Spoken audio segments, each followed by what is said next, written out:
Hello বন্ধুরা, আমি চলে এসেছি আমার রান্নাঘরে। আপনারা কেমন আছেন? আশা করি সকলেই ভালো আছেন, আমিও ভালো আছি। আজ আমার রেসিপি হলো চিকেন কোপ্তা কারি।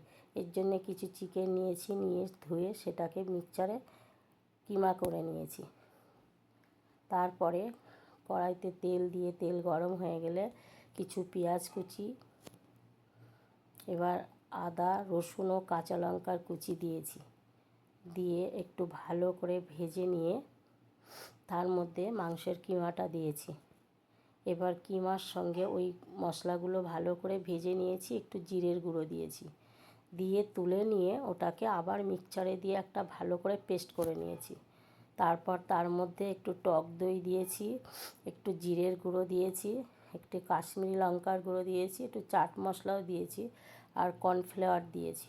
দিয়ে এগুলোকে গরম মশলা দিয়ে এগুলোকে ভালো করে মেখে নিয়েছি।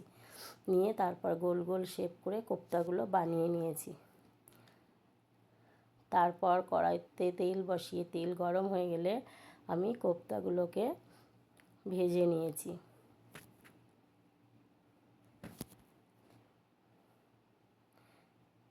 এইভাবে আমার কোপ্তাগুলো ভাজা হয়ে গেলে কড়াইতে তেল বসিয়ে তাতে পেঁয়াজ দিয়েছি, লবণ দিয়ে নাড়াচাড়া করে আদা কাঁচা লঙ্কা রসুনের পেস্ট দিয়েছি।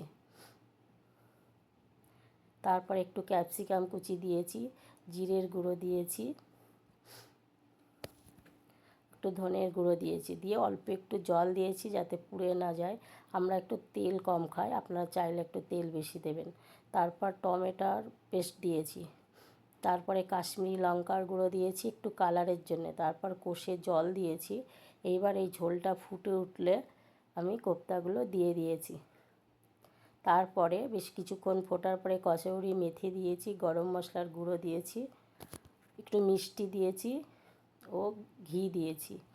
এইভাবে আমার রান্নাটা হয়ে গেল। এই রেসিপিটা আপনাদের কেমন লাগলো আমাকে একটা লাইক কমেন্ট শেয়ার করবেন। আর যদি নতুন দর্শক হন তাহলে সাবস্ক্রাইব করে আমার পাশে থাকবেন। আর ফেসবুকে যদি দেখে থাকেন একটা ফলো করবেন। এইভাবে দেখলে আমার সাহস আরও বাড়বে। ধন্যবাদ।